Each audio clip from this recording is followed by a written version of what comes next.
Let me ask you something straight up. How many dreams have you buried in the graveyard of, I'll do it tomorrow?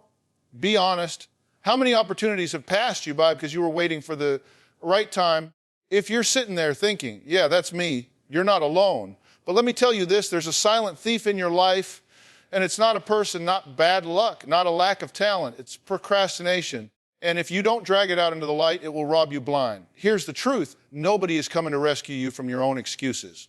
The world doesn't care if you had a busy day, felt tired, or didn't feel motivated. Procrastination isn't just harmless delay, it's a habit, and habits shape your future. Every time you put something off, you're training your brain to accept less than your best. You're normalizing mediocrity, and let me say this as plain as I can, you cannot live at your full potential while making peace with procrastination. The first key point is simple, but it cuts deep. Procrastination isn't harmless. It's the silent thief of your potential. Most people treat procrastination like it's some quirky personality trait, something we all do from time to time, like hitting the snooze button or leaving laundry in the basket for another day. But if you really look closely, procrastination isn't delay, it's destruction in slow motion. It doesn't wreck your life in one big crash. It chips away at your opportunities, your confidence, and your future, one small decision at a time. And because it happens gradually, most people never realize how much power they're handing over until it's too late. Think about what potential really is. It's the gap between where you are and where you could be if you showed up at your best. Every human being has potential, skills they haven't developed yet, opportunities they haven't grabbed, ideas they haven't acted on, and relationships they haven't built. But potential doesn't last forever. It has an expiration date because time is always ticking. When you procrastinate, you're not just postponing tasks, you're postponing your life. You're trading possibility for comfort. And the worst part, you don't get that time back. That's why procrastination is so dangerous. It steals from you in a way that feels invisible, but the loss is permanent. One of the sneakiest lies procrastination tells you is, I'll do it later. Those three words sound so harmless, but they are poison. Later turns into tomorrow, tomorrow turns into next week, and before you know it, months or years have passed. Opportunities have slipped by, doors have closed, and you're left looking back wondering how things could have been different if you had just acted sooner. Potential wasted isn't something you can just go retrieve. Once a window of opportunity closes, it rarely opens in the same way again. That job application deadline, that business idea, that person you want to reach out to, those chances don't stay parked waiting for you. Life keeps moving whether you're ready or not. Another cost of procrastination is what it does to your self-respect. Every time you put something off, you're breaking a promise to yourself. You're training your brain to believe that your word doesn't matter, that your commitments are optional, and that your goals aren't important. Over time, this creates a pattern of self-doubt. You start to question whether you're capable, whether you're disciplined enough, whether you'll ever get it together. That's why so many people live with a quiet sense of shame or frustration about where they are in life. It's not that they lack talent, intelligence, or opportunity. It's that they've allowed procrastination to steal their momentum again and again until their confidence collapsed. Procrastination also creates a dangerous cycle of stress and avoidance. The longer you put something off, the bigger it feels in your mind.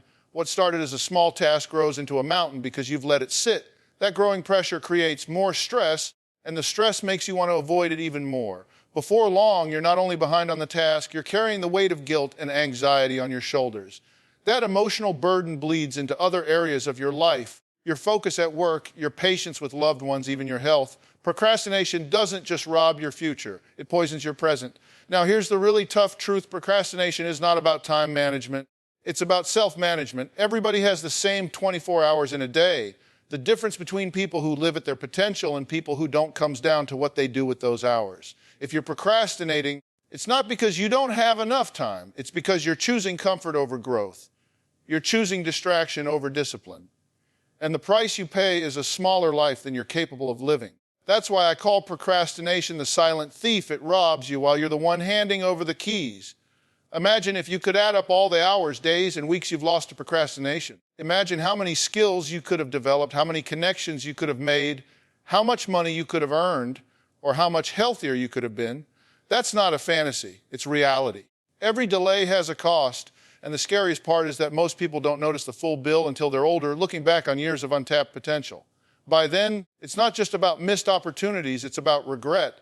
And regret is a heavier weight to carry than any hard work you could have done in the moment. So if you're serious about unlocking your potential, the first step is to stop treating procrastination like it's harmless. It's not just you needing more time or waiting until you feel ready. Readiness is an illusion. You will never feel perfectly prepared, perfectly energized, or perfectly confident. The only way to beat procrastination is to act in spite of those feelings, not wait for them to change.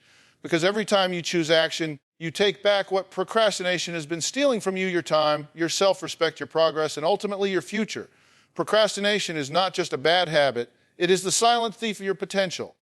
And the sooner you start seeing it that way, the sooner you'll stop letting it rob you of the life you were meant to live. The second key point is this: action beats excuses. Always shrink the task to something you can do in 10 minutes.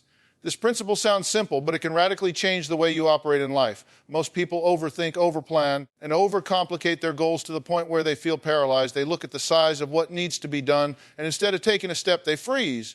Excuses creep in. I don't have the time right now. I'm not ready yet.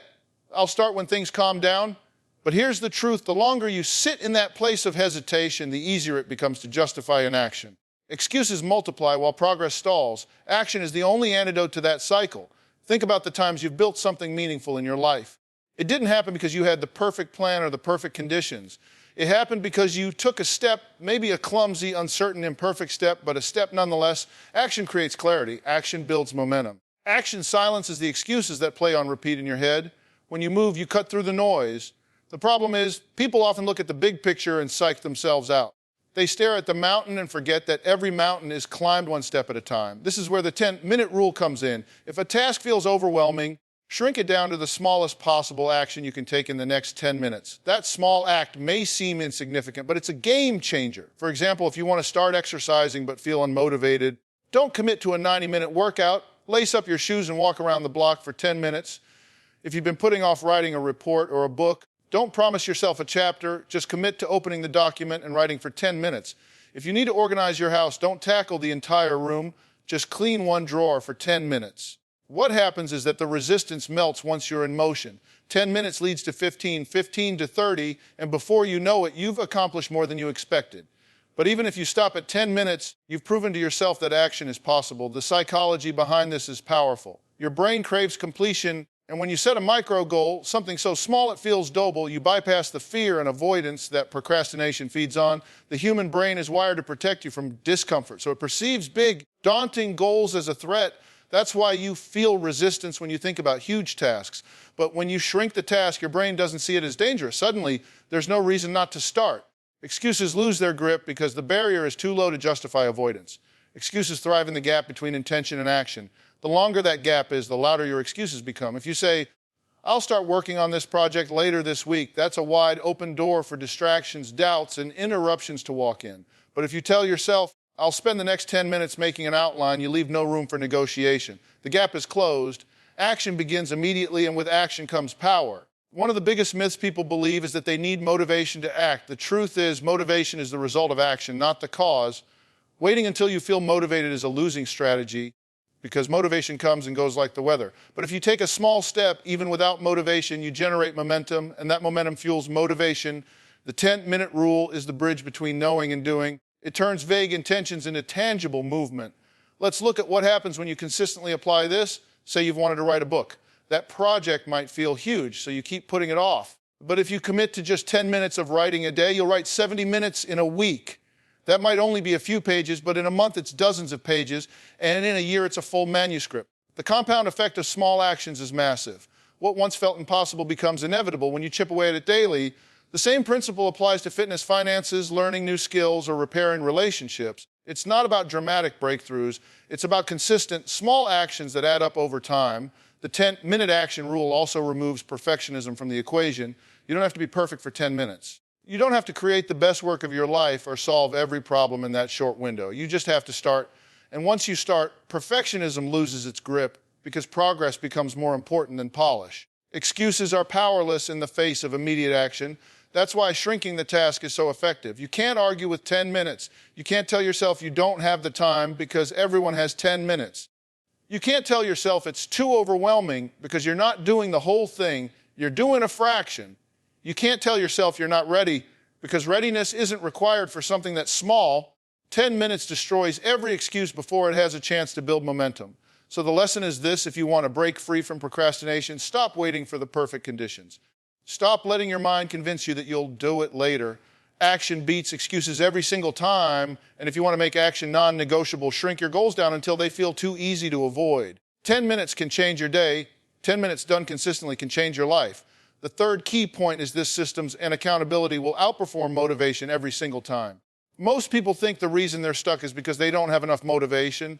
They beat themselves up for not feeling inspired enough, not being disciplined enough, or not having the willpower to push through. But the truth is, motivation is overrated. It's unreliable. It comes and goes based on your mood, your circumstances, even the weather. If your entire success plan depends on motivation, you're building on quicksand. Motivation might get you started, but it will never keep you going. What keeps you going is structure, consistency, and accountability. That's where systems come in. A system is simply a repeatable process that makes the right actions easier and automatic. Systems remove the guesswork, remove the decision fatigue, and reduce the reliance on willpower. For example, someone who wants to get healthy might say, I need to feel motivated to work out every morning. That's a losing strategy. Compare it to someone who creates a system. They lay out their gym clothes the night before. They put their alarm across the room. They schedule their workout on the calendar like an appointment. And they go with a workout partner who expects them to show up. Which person is more likely to succeed? It's not about who wants it more. It's about who has designed an environment and a structure that makes success the default, not the exception. Systems outperform motivation because they work even when you don't feel like it. Let's face it, there are going to be days when you don't want to get out of bed, when you feel tired, when your mind is filled with excuses. If your plan is to rely on some inner spark of motivation, those days will take you down. But if you have a system in place, the decision has already been made ahead of time. You don't have to negotiate with yourself. You don't have to wrestle with should I or shouldn't I. You simply follow the structure you've created. Systems turn effort into habit and habit into identity. Accountability is the other half of the equation. Humans are social creatures. We care about how we're perceived, and we tend to follow through when someone else is watching. Left to our own devices, we'll rationalize, we'll make excuses, and we'll delay. But when we know someone else is counting on us, we step up. Accountability can take many forms: a coach, a mentor, a workout partner, a mastermind group, or even a public commitment where you announce your goal and progress. The important thing is that accountability creates consequences outside of yourself. It raises the stakes. It forces you to confront the gap between what you said you would do and what you're actually doing. Here's a clear example. Imagine two people decide to run a marathon. The first person relies on motivation. They say, I'll train when I feel like it. The second person sets up a system. They sign up for a training plan, join a running group, and log their mileage with an app that shares progress publicly. Even if both started with the same enthusiasm, guess who's crossing that finish line months later? The one with systems and accountability, not the one waiting on motivation to strike. The truth is, willpower is a finite resource. Every day you make hundreds of decisions: what to eat, what to wear, what to say, what to do first. By the end of the day, your willpower is drained. That's why so many people fall off their goals in the evening. Systems reduce those decisions. If you've meal prepped, you don't have to decide what to eat. If you've scheduled your writing time, you don't have to wonder when to fit it in. If you've set an automatic transfer into savings, you don't have to fight the temptation to spend. Systems save you from yourself. Accountability magnifies this effect by adding external pressure. Most people will let themselves down before they'll let someone else down. If you promised a friend you'd meet them at 6 a.m. to work out, you'll get up even when you'd rather sleep in. Not because you're suddenly motivated, but because accountability is pushing you. Over time, those repeated actions, supported by systems and accountability, reshape who you are. You start to see yourself differently, not as someone who tries, but as someone who follows through. This is why successful people don't talk about being motivated. They talk about routines, habits, and structures. They don't rely on fleeting feelings. They design their lives in a way that makes progress inevitable. The secret isn't hype, it's discipline disguised as systems. You don't need to feel inspired every day. You just need to trust the framework you've built and the people who hold you to it. So if you want to reach your full potential, stop chasing motivation like it's the magic answer. It isn't. Motivation is nice when it shows up, but you cannot depend on it. Instead, build systems that eliminate unnecessary choices and anchor your goals into your daily life. Pair those systems with accountability that forces you to stay honest, and you'll outperform anyone still waiting for the right mood. Because at the end of the day, systems and accountability are steady. Motivation is fickle. The people who win are not the ones who feel the most motivated. They're the ones who make it impossible not to act. The fourth key point is this: you can't have excuses and results. You must choose. This is one of the hardest truths to accept because excuses feel good in the short term. They protect your ego, they justify your delays, and they give you a way to avoid discomfort. But the problem is that excuses and results cannot exist in the same space. Every time you choose an excuse, you're giving up the possibility of a result. Every time you choose a result, you're forced to drop the excuses. It's one or the other, never both. Excuses are comforting because they let you off the hook. You can tell yourself, I didn't have time, I was too tired, or I'll do it when things settle down. For a moment, you feel relief because you've explained away your lack of progress. But that relief is temporary and it costs you in the long run. The truth is, excuses don't change your reality. They don't move you closer to your goal. They don't fix your finances, repair your health, strengthen your relationships, or build your career. Excuses give you the illusion of safety, but they steal your future. Results, on the other hand, require sacrifice. They require effort when you don't feel like it, discipline when it would be easier to coast, and ownership when it would be easier to blame someone else. Results force you to step out of your comfort zone. That's why so many people settle for excuses. They're easier in the moment. But easier in the moment almost always means harder in the long run. Choosing excuses means choosing stagnation, frustration, and regret. Choosing results means choosing growth, progress, and pride. Both paths are uncomfortable, but one leads to possibility and the other leads to limitation. Here's the raw truth. Your life right now is a reflection of the choices you've made between excuses and results. If your health isn't where you want it to be, it's because you've made more excuses than you've taken action. If your finances aren't where they could be, it's because excuses outweigh discipline. If your relationships are strained, it's because excuses have replaced effort. That may sound harsh, but it's not about blame, it's about ownership. The moment you stop choosing excuses, you start reclaiming control. As long as you keep giving power to excuses, you're handing control of your life to circumstances. Excuses also have a way of multiplying. Once you let one in, it opens the door for another. You tell yourself you're too tired to exercise today, so you'll start tomorrow. Tomorrow comes, and now you're too busy. The next day, you're too stressed. Pretty soon, a single excuse has snowballed into a habit of avoidance. And here's the danger: the more you practice making excuses, the better you get at it. You become skilled at convincing yourself why you can't, why you shouldn't, why it's not the right time. You build a story that protects you from discomfort but traps you in mediocrity. Results don't leave room for those stories. To get results, you have to push through the excuses, not explain them away. That doesn't mean life is fair or that circumstances don't matter. Everyone faces challenges, but results come from asking, what can I do with what I've got right now? Instead of saying, I'll wait until conditions are perfect. The person who takes action with limited resources will always outperform the person waiting for perfect conditions. Results don't care about your story, they care about your choices. Another reason excuses are so dangerous is that they shift responsibility away from you. If it's your boss's fault, your family's fault, your upbringing's fault, or the economy's fault, then you don't have to change anything. You get to sit back, complain, and stay comfortable. But that comfort is a trap. The moment you put the blame outside yourself, you also put the power outside yourself. You can't fix what you refuse to own. Results only come when you say, this is mine to deal with. I may not control everything, but I control my effort, my response, and my next step. Here's what separates successful people from stuck people. Successful people are willing to be brutally honest with themselves. They recognize excuses for what they are, barriers between them and their goals. They don't let themselves off the hook with, I didn't have time. They admit the truth. I didn't make time. They don't say, I couldn't. They say, I didn't.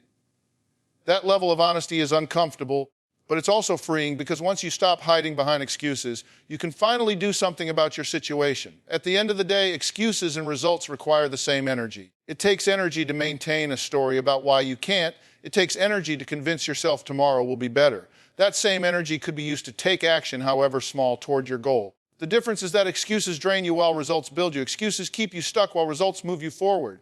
Excuses feel safe but create regret. Results feel hard but create pride. So the choice is always there in front of you, excuses or results. You cannot carry both. You have to decide which one matters more. If you want excuses, you can keep them, but don't expect results.